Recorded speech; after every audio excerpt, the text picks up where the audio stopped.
Welcome to the Dispersed Workshop, Missionary Objects and Collecting 16th-20th Centuries.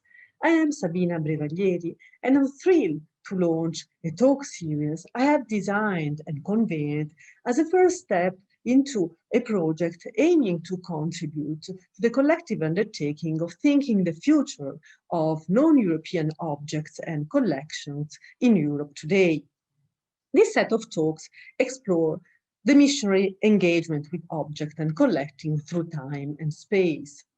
Missionary object is an operational concept which draws the attention to the complex dynamic of both physical mobility and cultural transformation, which permeate the tension between object produced and belonging to local indigenous communities around the world and the missionary agency. The complex entanglement between missionary object and collecting and the competitive and conflictual colonial spaces is a major issue for this work. Indeed, colonial logics, asymmetrical power relations, and jurisdictional competition can hardly be separated from missionary action. However, missionaries are religious actors, and their experience and personal engagement in the local fields are integral to apostolic commitment and evangelization purposes. Religion emerges as substantial driving force in shaping a complex meaning of missionary objects, as well as in continuously reconfiguring them and their context. This series engages with missionary practices of object attention, selection, accumulation, and monopolization. Creative practices of resistance, keeping alive the indigenous worship, have been addressed, as well as anti-idolatry campaigns aimed at the physical material destruction or epistemic aggression of the sacred matter. Such violent actions generated complex forms of missionary knowledge on indigenous objects, which mediated their agency into the colonial archives and museums. Missionary travels and circulation across the world triggered complex perception and reception dynamics. Display and exposition create new publics. Competing patrimonialization processes underpin the current question of object preservation as an entangled right the objects embodies. The talks investigate South and Mesoamerica, Philippines, China, Ethiopia, the Congo, as well as Italy and Rome. The series provide the possibility to compare different forms and situations of missionary engagement by focusing on Franciscans, Dominicans, Jesuit and Capuchins, as well as Saverians. The talks argues for a long-lasting missionary attention to objects and engagement with collecting practices. Still existing objects today preserved in European museums are being addressed as material evidence of discontinuous and often invisible dynamics of both eradication and sedimentation, which reconfigure their meanings, uses, and values through time. Therefore, talks trace back to the 16th centuries and early modern times, aiming to unravel object histories and meaning well beyond the culture of curiosity.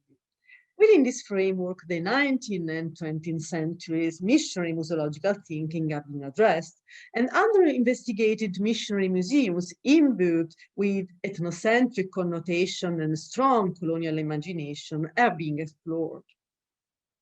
These exploratory series concentrate on the Catholic world to draft both an innovative research agenda and new methodological tools, which has to be expanded through comparison and entanglement with other denominations and religions. This dispersed workshop represents an attempt to overcome separation between disciplines and scholarly communities, and foster dialogue, cooperation, and partnership between universities and museums. I would like to warmly thank all speakers, institutional partners, colleagues, and participants for such a collective undertaking. I wish you a stimulating visit through the Dispersed Workshop, Missionary Objects and Collecting. Enjoy the talk.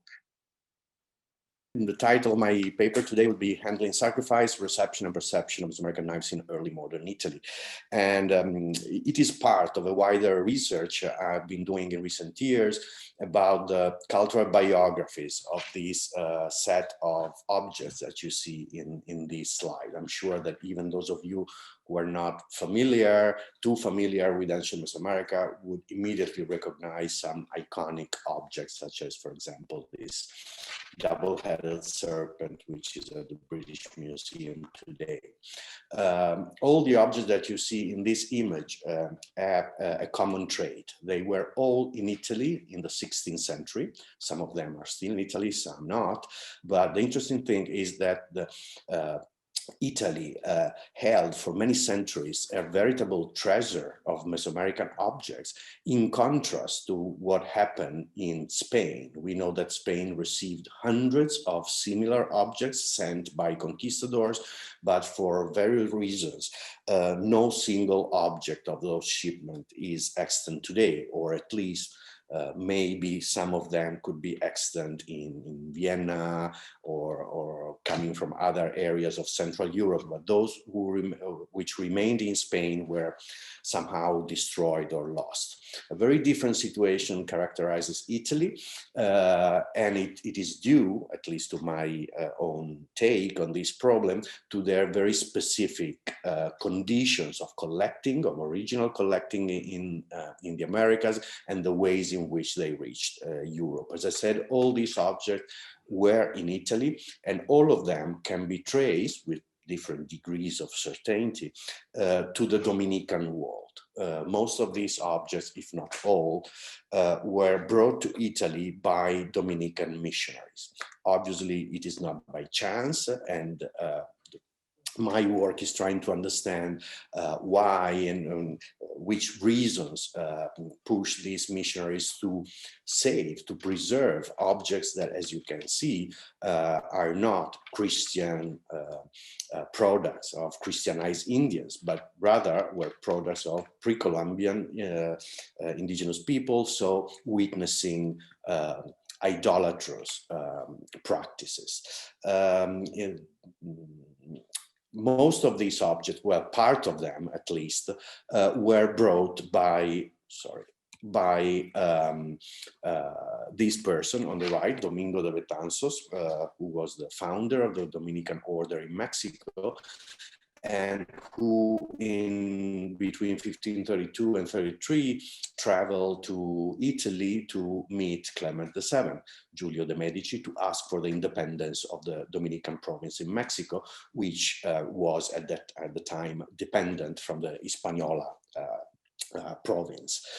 So he arrived, Betanzos arrived in Naples, where the general capital of the Dominicans was going to be held, and then met Clement VII for the first time in Rome, where he gave him a gift, including indigenous products. And then he met again Clement VII in Bologna in 1533, giving him a second gift, which we know in detail thanks to a source that I will show you in a moment. So that's the main provenance event, as I like to call them, related with that group of artifacts that I show you in the first slide. It is not the only one. We know at least of a second event still related with a Dominican friar, and I suspect that probably a third one in between could have happened, but I'm still looking for documental evidence of that. Now, this is the general frame of my research in recent years, but tonight I want to, I'm sorry, to focus my attention on a specific set of objects, that is knives, sacrificial or different kind of knives. 3 of them are still extant. You see them in this slide. The central one with its original blade is today at the British Museum, while the other 2, which are the handles of 2 sacrificial knives, are today at the Museo delle Civiltà in Rome. And I want to focus on these objects because these objects are quite obviously, but as we will see, they have quite an unexpected relation with the practice of sacrifice. So when I started thinking about this paper, I thought, okay, sacrifice, it's an interesting topic to see how it works in the missional discourse that underwent the shipping, the bringing of this object to Italy. But we will see that the presence of sacrifice is pretty curious, the way in which knives of different kinds were interpreted in Italy. In the first part of my paper, I will talk about this Dominican phase and the kind of discourses that underwrote their perception of this kind of objects. And then I will follow the biography, the cultural biography of those knives up until today. Obviously, the more recent part, I will just do it very briefly, not to leave my discourse at a certain point, but we'll be focusing mostly on early modern phases. Since the very first meeting, it is not the first source, but because the source is this Historia della Fundazione di Discurso della Provincia di Santo Domingo de México, de Davide Padilla, Dominican author, published in 1596, but this is the source that describes the first meeting between Betanzos and Clement VII in Rome. And as you can see, Davide Padilla wrote, they took out some tools which the idolaters employed to sacrifice men to the devil, and especially some double-edged blades, very sharp, very shiny and showy, much more sharp and penetrating with a strange subtlety.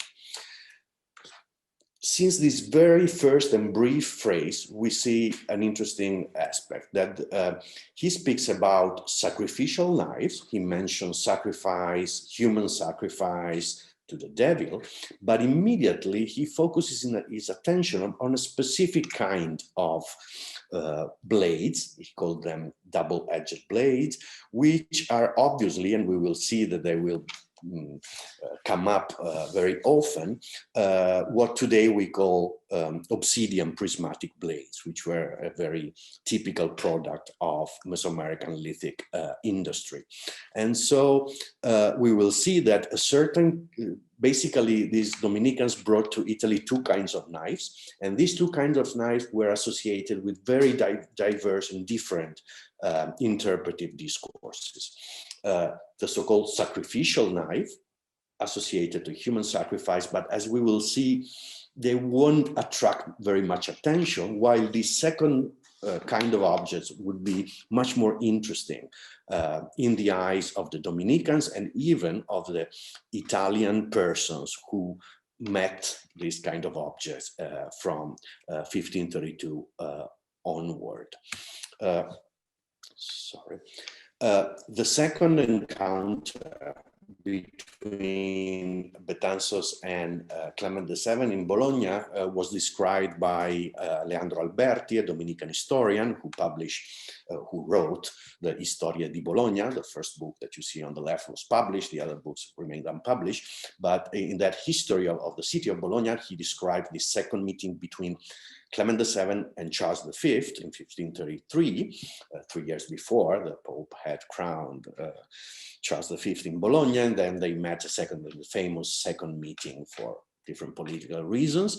It was on that second meeting that Betanzos also had his second meeting with Clement VII. He met the Pope, and according to Leandro Alberti, he gave him a rich gift, including mosaic masks, pictorial manuscripts, idols, and Featherworks, and among this huge group of objects there were also knives. And Alberti writes, then Betanzos gave a 2 fingers wide and 2 ounces long knife made of yellow stone with the handle entirely covered by turquoises. Then some stone knives that cut like razors, which they used for shaving. By these knives, we knew the kind of those knives of which the Bible speaks when the Lord says, make me the stone knives to circumcise. Among these things, I received some books, knives, and the big knife used to kill men, to sacrifice them to their idols. So as you can see, On one side, Alberti mentions these sacrificial knives with flint blade and the handles covered by turquoises, and he stresses that they were used to kill men, to sacrifice them to their idols. But he also mentioned this second kind of knives. They will be called, always be called razors in Italy. And it says that they were used for shaving, but it says something surprising here. By these knives, we knew the kind of those knives of which the Bible speaks. So I would say that this is a typical antiquarian mindset, putting together things and text, putting them in relation, but usually texts were employed to interpret objects, material culture, and especially if the text in question is the Bible. But here, as you can see, the relationship is kind of the other way around. So according to Alberti, looking at Mesoamerican obsidian blade, the observer could understand which kind of knives were mentioned in the Old Testament, in that part where Lord commands the creation of knives to circumcise. And this is the first appearance in this Dominican text of this idea that those blades were employed for circumcision, which is obviously not true. Mesoamerican didn't practice circumcision, but this is an idea that has been recorded at least since Juan Diaz, who took part in the first Grijalva expedition in Mexico. And he wrote that Mesoamericans used to sacrifice themselves. Actually, they used to let blood from their genitals, so it was a form of auto-sacrifice, but that here it is interpreted as a form of circumcision. The very same topic appears in another source, which is the Descrizione dell'India Occidentale, an Italian source, which, according to my interpretation, it is anonymous, undated, without any place of printing. But according to my own view, it was published in Venice between 1564 and 1570, and it tells the story of a priest coming from Mexico, most probably a Dominican, because he says that he had been evangelizing Mixtec and Zapotec natives in Oaxaca, that is in a Dominican area, who came to Italy. And the text basically describes the objects that these priests brought to Italy. And among them, as you can see, there are the stone knives, which they used to sacrifice men and children in the temple. So let's call them the sacrificial knife with sculptural handles,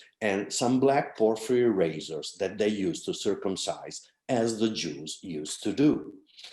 So now circumcision is clearly, explicitly mentioned as a way to create an analogy between indigenous people from Mexico and the Jews.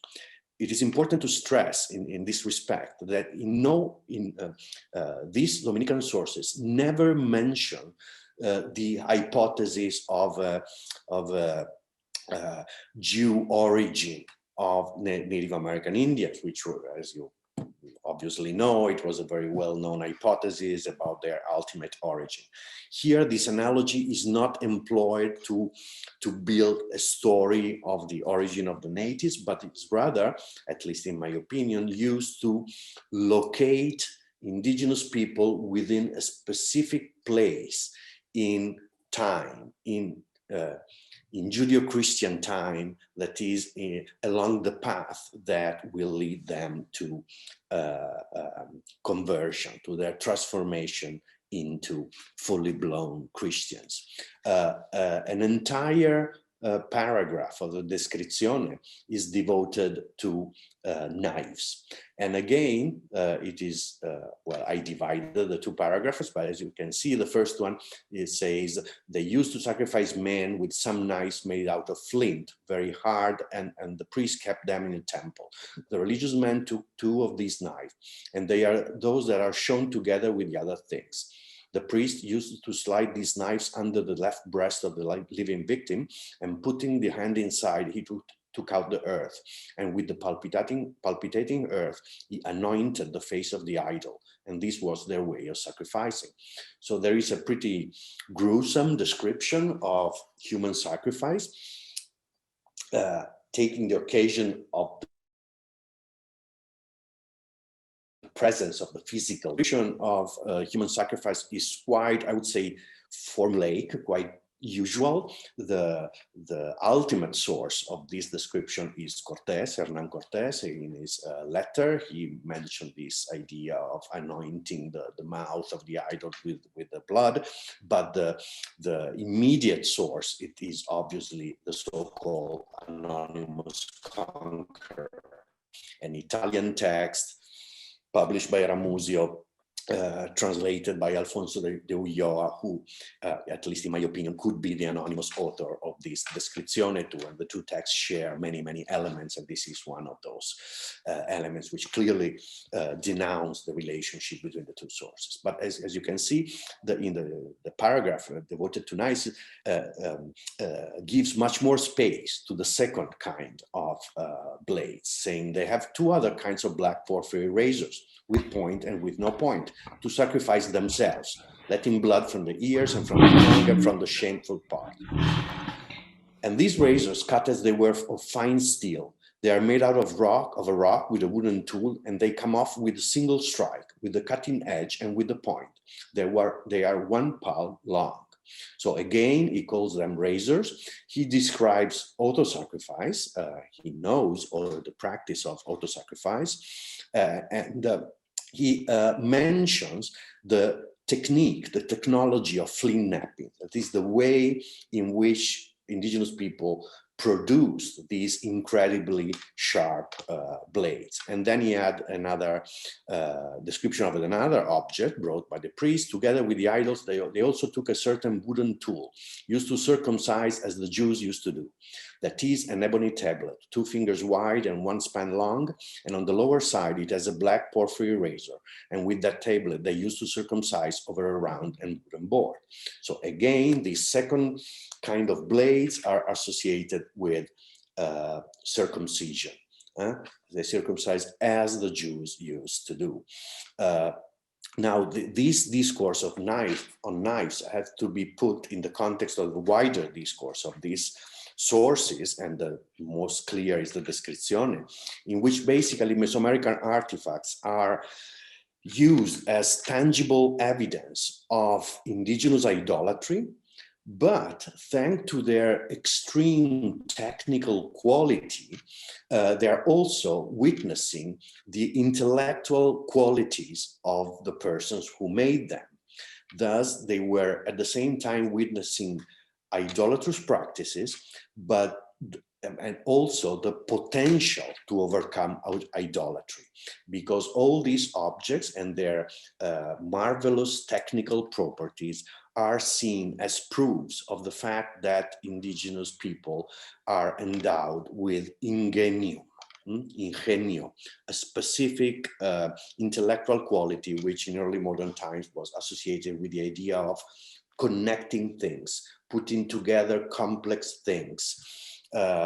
So it was at the base, for example, of the creation of metaphors, and it was strictly related with mechanical arts. So they are saying that these objects are a proof of the ingenium of indigenous people, the very possibility of being converted. And remember that these texts were written when these Dominicans came to Italy to ask for privileges for their provinces, so they had to testify the importance of the work they were doing. And so they were saying indigenous people can be converted, and these objects are the proof of the idolatry we want to accept, to cancel, but also of the potential, intellectual potential of the indigenous people.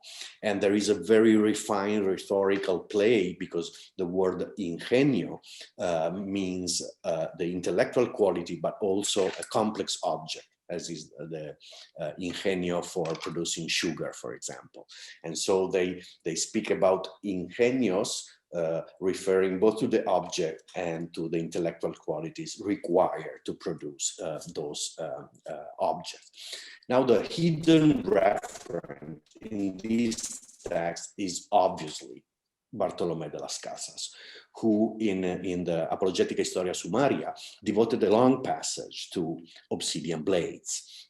And now I'm not going to read all these texts, but it's interesting to see how many words he employs to describe precisely that flint knapping technique that it was alluded in the description. Las Casas said there were artisans of stone blades, and it is wonderful to see how the blades are made, and the very fact that they do them in this way, and I don't know if I can explain it. And then he starts this long description of this technique that you see here illustrated in the Relación de Michoacán, employing this wooden tool. But what is interesting is to see how Las Casas ends his paragraph, saying, seeing their production is worth of admiration, and the fact that they devise such an art is no small argument in favor of the liveliness of their genius of the man that devised such a working method. So this here is explicit. The very fact that they devise such incredible technique to produce blades is a proof of the viveza de los ingenios, of their intellectual qualities.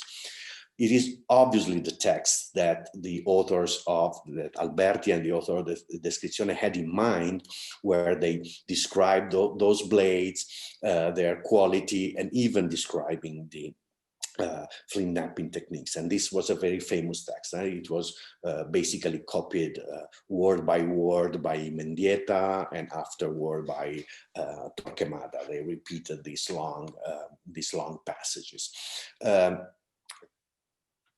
The other element which shares... Voi puoi entrare, Dario, io sono... there is a microphone open, Claudia. Yeah. Sorry. Okay. The other kind of objects which complete this kind of discourse are featherworks with Christian imagery. So stone blades and, well, sacrificial knives represent sacrifice, idolatry. These blades represent bloodletting, but also circumcision. And obviously making this analogy with Jews means locating Native Americans in the same time position along the Judeo-Christian vision of time, the same position that Jews had, that is just before. They are persons who are just before the possibility to be converted. And this flint knapping technique is the proof that they can be converted, and the proof that they had already been converted are featherworks with Christian imagery. So the different artifacts brought by the Dominicans do play different roles along in the different parts, let's say, of Dominican discourse.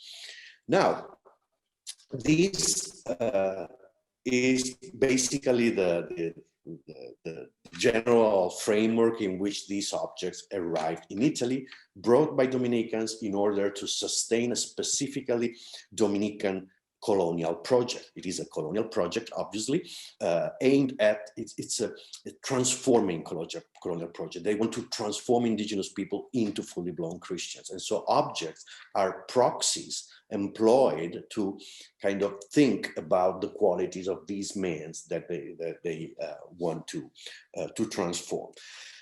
We don't know to which extent the receivers of these objects in Italy understood this kind of discourse. It was obviously elaborated by Dominican authors, but who knows to which degree Clement VII paid attention to that. What we know is that brought by these Dominican objects soon entered a completely different sphere, intellectual and social sphere, which is the sphere of art collectors in Italy. And this is the reason why in Italy these objects were preserved, while in Spain they were not. Because in Italy there was a lively group of collectors which were kind of ready to receive these objects. And as you may remember, well, as you can see here, Alberti says, I received some book knives and the big knife just to kill men, etc., which I gave to Mr. Giovanni Achillino to decorate his museum together with a book and a stone knife similar to a razor. So he gave a book and two knives, each one of the two kind, to Giovanni Achellino. Giovanni Achellino was a musician, a poet, well known in Bologna. Unfortunately, his museum was lost. We have no news of what happened to his museum, but obviously he preserved these two knives. And for some reason, he probably gave them to Antonio Giganti, because a few years later, in the inventory of the collection of Antonio Giganti, we find a stone sacrificial knife with a wooden handle and a stone razor.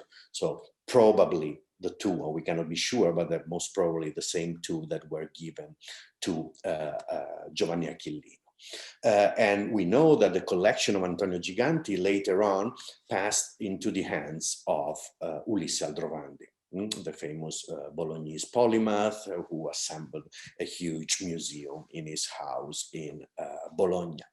And thanks to the publication of Aldrovandi, we can have an idea of the way in which these knives were completely resignified in the eyes of a natural historian who was looking at this object not because he was interested in the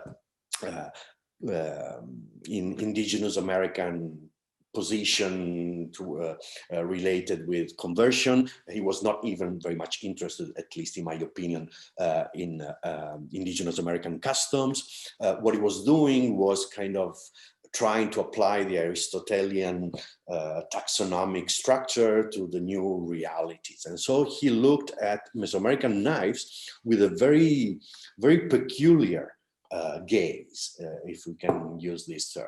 As you can see in the Museum Metallicum, the book was published posthumous in 1648, many years after Aldorandi's death, but he had prepared, we know that he had prepared all these manuscripts that he donated to the city of Bologna together with the museum in 1603. And so in 1648, Bartolomeo Ambrosini, who was the curator of the Aldorandi Museum, was in charge of the publication of the volumes of his Storia Naturale, published this volume. And here Aldorandi wrote, in the India province of Temistitan, since they have no iron and steel, they produce knives with an emerald green or dark stone, which some call Ethiopic stone, with very elegant handles, of which we place before the reader's eye two images. The first one shows a larger knife with a finely sculpted wooden handle. The second image shows a longer and narrower knife with the handle made of jade. And that's all. That's all Aldorandi wrote. And this is interesting. You can see the same two kinds of knives. But as you can see, and in complete agreement with the topic of the book, Museum Metallicum is a book devoted to stones and metals. So his interest is completely focused on materiality. So he's speaking about iron. He mentioned this very common trope of 16th century texts about the fact that Native Americans didn't employ iron and steel. And he started talking about these objects. But as you can see, he focuses attention on the stone. He calls it a stone. It is a glass, actually. But it's interesting. I think this is the earliest mention of the existence of both green and black obsidian. Green obsidian is obsidian from a specific area, the Sierra de las Navajas in Hidalgo, Mexico. And he mentions the handle. He mentions here that this handle is a jade one, which is something completely unseen. We have no archaeological evidence of the use of jade handles for this kind of obsidian blades. But as you can see, Aldorandi didn't write any single, not a single word on, for example, this bird, etc. So no space for intellectual detours. He's only interested in materiality. And he's basically classifying these objects within the overarching classification of stones and metals that he's doing in his book. So we have a completely different mindset. The natural historian looks at these objects with this idea. And as you can see, sacrifice disappears. And as we will see in a moment, this disappearing of sacrifice will last for centuries, which is kind of counterintuitive. But as we will see, nobody will speak about sacrifice for centuries. Similar blades in the late 16th century appeared the collection of Ferrante Imperato, another natural historian or doctor who assembled a famous museum in Naples. And in his book, Della Storia Naturale, as you can see, he published 2 obsidian blades. Now, I cannot tell, obviously, how Imperato got these blades. A person who published a couple of articles, Mottana published a couple of articles on Imperato, kind of proposed that Imperato could have copied this image from the manuscript that Recco made in Spain, kind of copying Francisco Hernandez's work and then bringing them to Italy and passing them to Cesi, a topic that Sabina knows much better than I do, but I really do not agree with this idea. We have no evidence at all that Hernandez did drawings of obsidian blades. And I put here an image of a prismatic obsidian blade to show you how this part, the proximal end, compare the proximal end here and the proximal end here. This is a perfect representation of an obsidian blade. Here on the rear side, for those of you who are expert in flint knapping, you can see the percussion bulb and the small depression here that it follows immediately. I'm sure this is a drawing, well, a woodcut of an actual object. Nobody would have been able to copy in such a perfect way these details of flint knapping. So Imperato must have had this object in his hands. And as I said, Betanzos stayed months in Naples before giving his gifts in Rome and Bologna to Clement VII. So that could be an hypothesis to be explored in the future. But let's see what Imperato wrote. Again, the fact that black pumice is denser is confirmed by glasses from quarries, which are black and dense, so that they are also apt to cut. And for this reason, the knives from West Indies made with similar stones are marvelously excellent. Again, another, I don't know how you want to call it, natural historian or physician or doctor, but a man of science, if you want, looks at this object with a mindset very similar to the one that we saw in Aldrovandi. No sacrifice, not even indigenous people. He's not looking at this object to think about faraway people. He's interested in materiality. I think that's a key phase in the Italian history of collecting. As you may understand from my whole talk, I really don't like the too common use of terms as cabinet of curiosities, Wunderkammer, which immediately bring us toward a kind of a too much repeated set of ideas. Collecting practices were much more varied, especially in Italy, especially in the 16th century, when this world of natural historians and doctors had absolutely a key role. And the story of these knives is quite telling in this sense. A very different phase starts in the 16th century.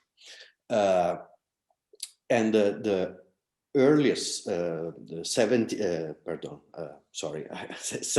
century.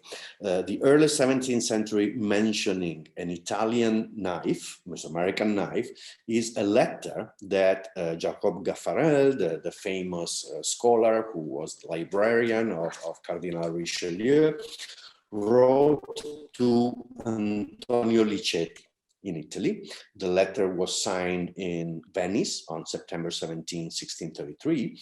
And as you can see, Gaffarel wrote, "And if your lordship would like to mention an Egyptian idol, which I happen to have, reproducing its figure in your book, you may do a great service to the public.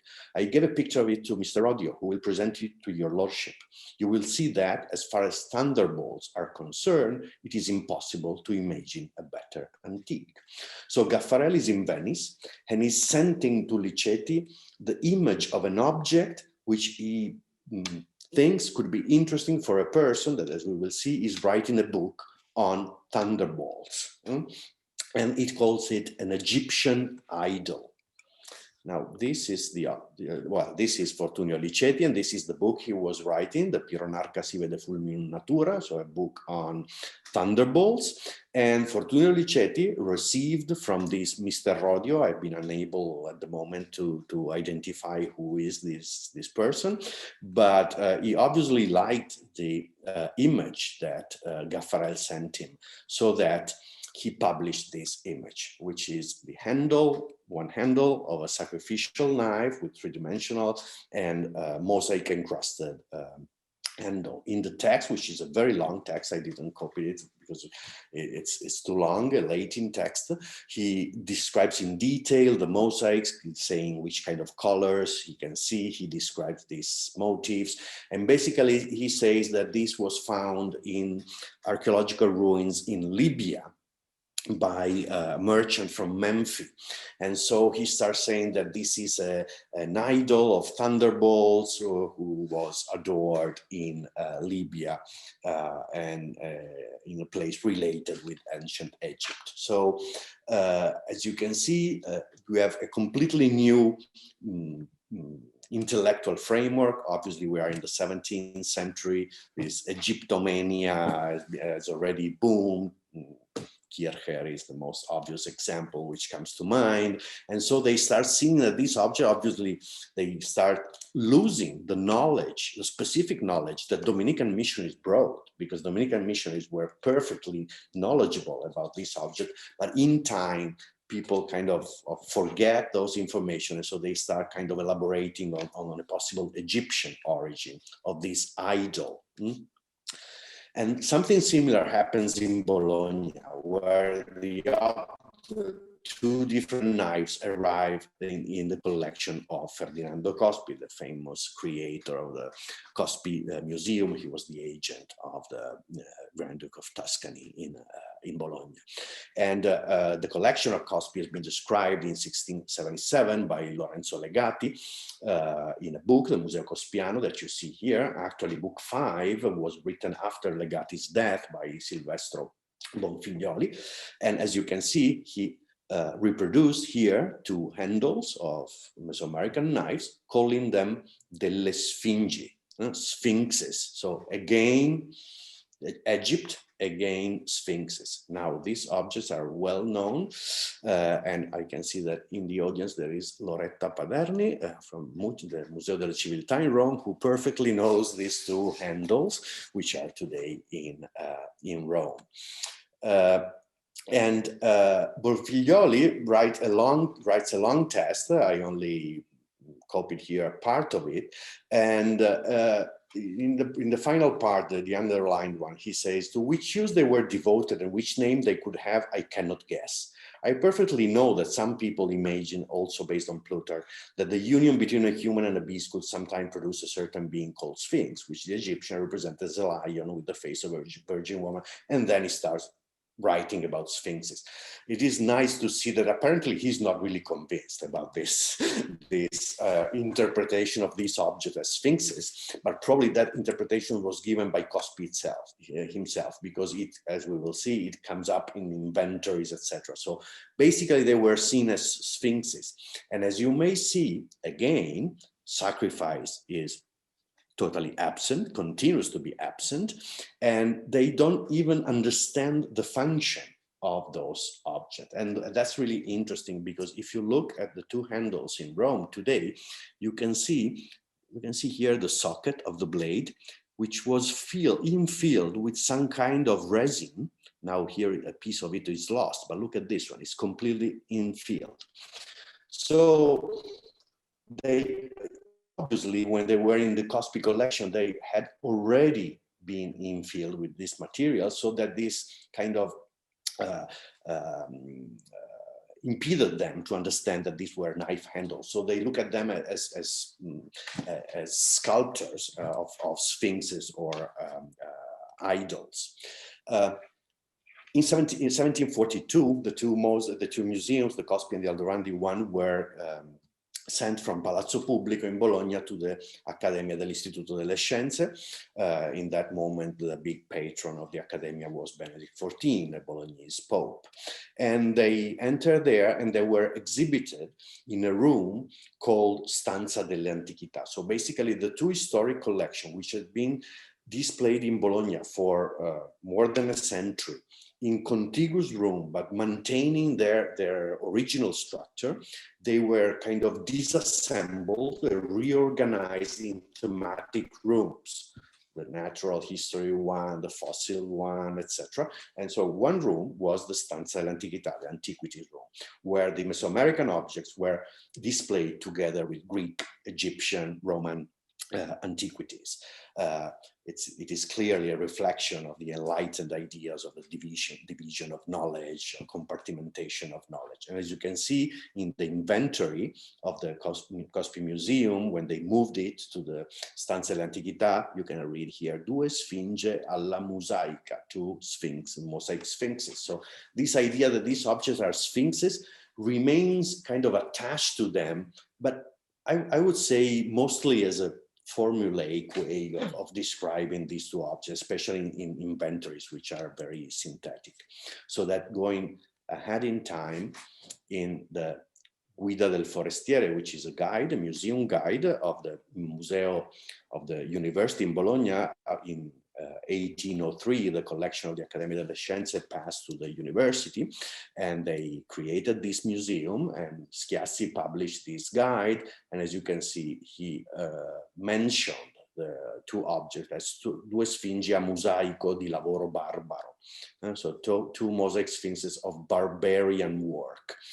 Obviously, to me, the usage of the term barbarian has nothing to do with the complex meaning that this term had in the speculation of the 16th century Dominicans, which, as you all know, especially Las Casas wrote important pages about the very notion of barbarian.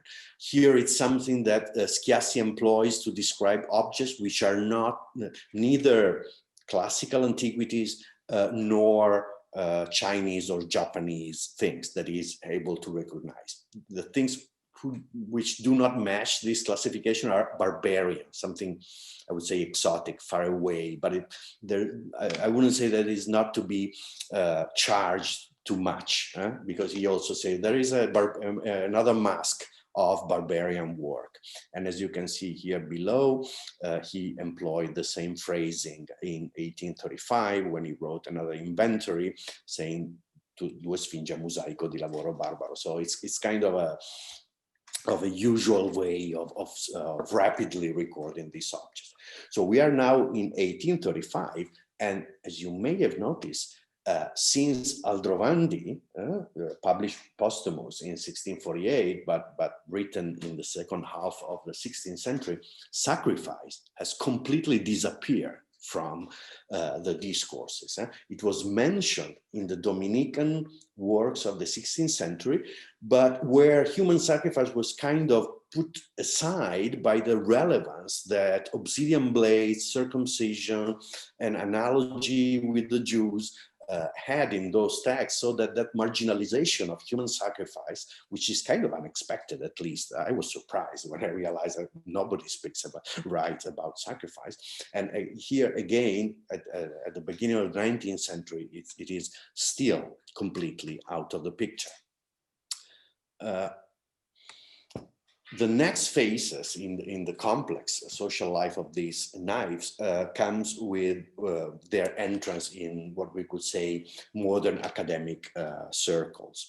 As you all know, these two guys, Henry Christie, the famous London collector, made a trip to Cuba and Mexico. Apparently, he met on a bus Edward B. Tyler, the famous evolutionary anthropologist, and so they traveled together in Mexico in 1859, and they obviously became curious about Aztec productions, and so that when they came back to London, Henry Christie got notice of the fact that a collector, a German collector, but living in London, Bram Hertz, was selling his collection, and he had very important Aztec objects. And so he bought these objects, and among them, there was a very famous knife, which Edward Tyler published in his Anahuac, the book published in 1861, where he told the story of the trip to Mexico made together with Christie. And he mentioned the knife in the main text, and he even devoted a whole appendix to the mosaics which have been bought by Tyler. I cannot tell you the story of all these mosaics, but all of them come from Italy. So they were sold in the 19th century by noble families which were having hard times with the new fiscal policies of the Italian pre-unitary and states, and then with the Kingdom of Italy. Obviously, I'm sure most of you would have recognized that that knife is the one which is today at the British Museum, where the Christie collection ended up. And as you can see, it is interesting to see that, again, Tyler is only interested in materials. He wrote a lot about this chalcedony, saying that Humboldt had described the presence of this chalcedony in Mexico. So he's interested basically in materials. And then he had this very telling phrase: "There is in the stone blade the curious fact of a people which attains to so complex a design and such an elaborate ornamentation remaining in the Stone Age." We are in the moment in evolutionary anthropology, so he's looking at this object according to that distinction of ages, Stone Age, Bronze Age, and Iron Age, which had been created in the Museum of Copenhagen, as you all know, where a couple of important mosaics had been bought in Rome, mosaics of the same group, by Thomson, who was the guy who created this idea of the three ages. So there's lots of entanglement between these stories. In the meanwhile, in Italy, the objects in Bologna progressively, as we saw in the 18th century, we had only small mentions in guides and inventories, no text devoted to their description and interpretation. They were progressively perceived as out of place. The Museum of Archaeology in Bologna was being transformed into a museum whose aim was to tell the story of Bologna, a local museum. And so they were perceived as objects out of place, which is an incredible error to me. Those objects had been in Bologna for centuries. They were part of Bologna's history, but they were kind of pushed away from Bologna's history.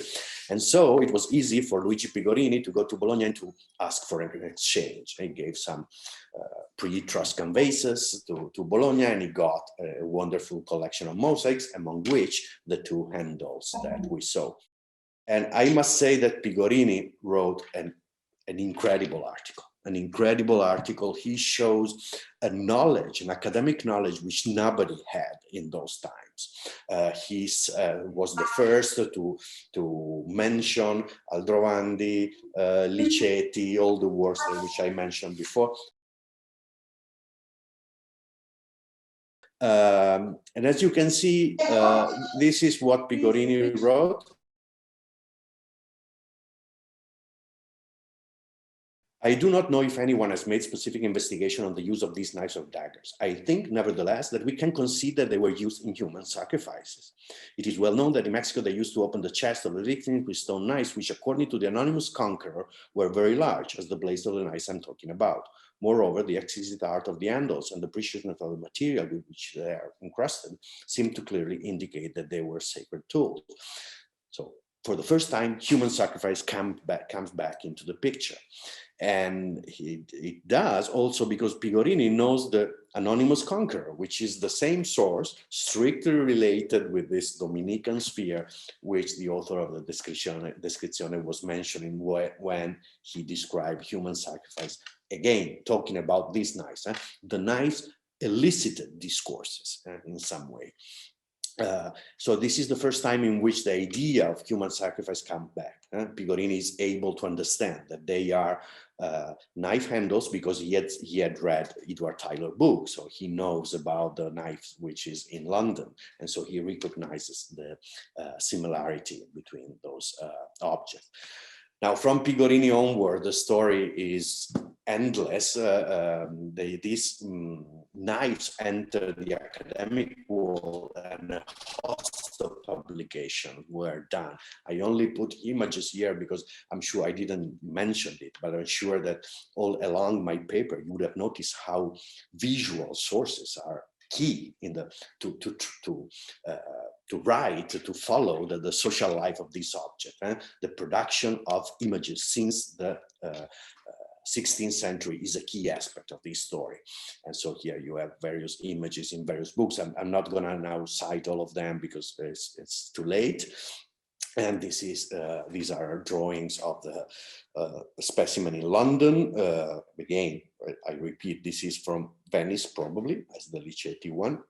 You can even see two different strands in the tradition. This is by Valdec, and it was copied then by Peñafiel, P. Margal, etc. And this is by Hercules Reed, copied by Oppel. So there are various lineages of images with, well, there is Peter Mason here in the public. I cannot speak about life of images, but there are nice examples to me.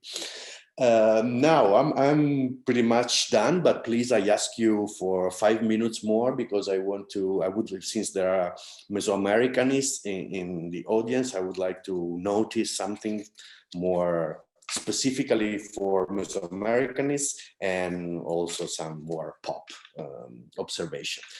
These are the knives which arrived in Italy, which were part of this Dominican gift. I'm sure that it's not difficult to perfectly understand that these 4 knives do pertain to a same stylistic group. They are very similar. All I cannot go into detail here, but they share lots of very specific micro elements. I just published an article on this, and they all represent crouching figures with the handling or the hand over the blade, while this one, which had no mosaic, as you may remember, is clearly different. Now, we are so used to see these knives that we tend to think that ancient sacrificial knives were done like that. But if we compare them with the extant specimens of knives with handle, with a known specimen, we can see that actually they are very, very different. These are from various provinces, central Mexico, Cañada de Cuicatlan, probably Oaxaca, mixed area. But as you can see, maybe this one, the wooden one, could have something to do with that. But the other ones, the so-called Italian, if you want, do represent a very, very specific group. And I think that this very specific group with a very specific collection history or provenance linked to Dominican missionaries, to me, they are clearly part of a specific group of mosaics, those that you can see here, which are obviously related both in terms of collection history and in terms of iconography to the Borgia group manuscript. I would bet that Domingo de Betanzos brought all the objects that you see in this image together in that as gifts. And for the Mesoamericanists, this is really interesting. I would say, I would call them these mosaics, the Borgia group mosaics. And archaeologically, we do not know any single mosaics from the Valley of Puebla, Tlaxcala. I would bet that these objects fill the void with the tradition of mosaic production in the Puebla, Tlaxcala Valley is represented by those mosaics as is represented by the local painting tradition is represented by manuscript of the Borgia group. And this is interesting because provenance studies, the historical collections, can provide very interesting hints on ultimate provenience and cultural attribution. And Mesoamericanists perfectly know that the cultural attribution of these objects has been an incredible problem, debated by generation of Mesoamericanists, speaking about Mixteca Puebla style, Aztec, Mixtec. I think that provenance study can provide very critical element to solve those problems. And I want to end with a more pop moment, very brief. So I try to show that these knives, these three knives, are a very specific group, not representative at all of all the sacrificial knives employed in Mesoamerica, but precisely due to that complex and very long social life they had in Italy. They became so iconic in Western thinking that we tend to associate human sacrifice with those objects. Paradoxically, because we are seeing that for centuries, nobody wrote about human sacrifice when looking at those objects, but so that if you Google Aztec sacrifice, one of the first results would be this page where you can recognize here the British Museum one, or if you are crazy enough to search for these horrible reproductions that you can buy on the web, you can see that they are either copies of the Italian knives or horrible stuff inspired, in this case, by the London one, which having the blade obviously works better in terms of shaping popular imagination about human sacrifice.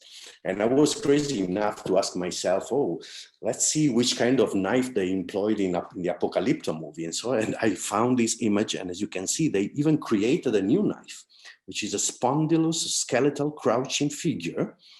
On the web, I also found a replica, not in spondylus, but representing the very same being.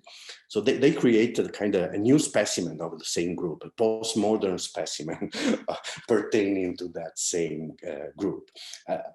This can look stupid, but to me, it's an interesting hint, interesting proof of the importance that those objects had in shaping our ideas, even popular ideas about Mesoamerican sacrifice, precisely due to the social life they had. And paradoxically, contemporary works are showing that probably they were not sacrificial implement at all. This is a radiograph done at the British Museum, which shows that the blade goes into the socket for a so small, this part is so small that this knife would have been very weak. Impossible to open the chest of a person with such a knife. And the fact that the two Museo delle Civiltà specimens also lack blades is a suggestion that they were also very weak. And if you look at the belly of this animal, you can see that there is a hole. So these objects were not meant to be used as actual sacrificial knives, but they were actually part of godly insignia, which to me, it would be complex now to show it in detail, where something similar to these masks, shields, and weapons that we see associated with sacred bundles in Mesoamerican pictorial manuscript. Here you even see the 9-wind sacred bundle with a sacrificial knife on top. I don't think that the sacrificial knife was put like way I can imagine them as part of godly insignia. Remember that they arrived together with masks and other objects. So probably they were never used as sacrificial implements, but paradoxically today for us, they are the kind of the quintessential image of Mesoamerican sacrifice. So thanks to the activity of those missionaries, this object has so important life that, again, arrived to shape our imagination. We tend to think about missionaries burning ritual regalia in central Mexico, but actually we saw that missionaries also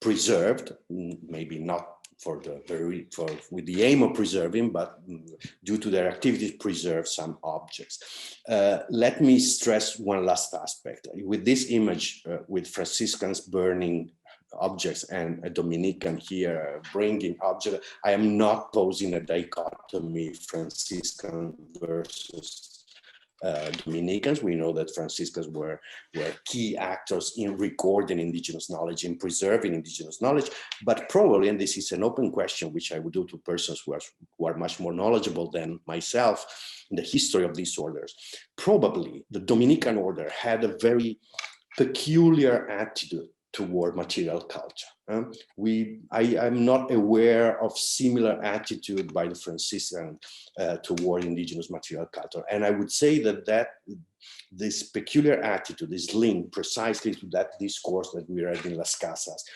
which tried to use material culture as a tangible evidence of their transformative colonial project. But we will see what you think. Thank you so much.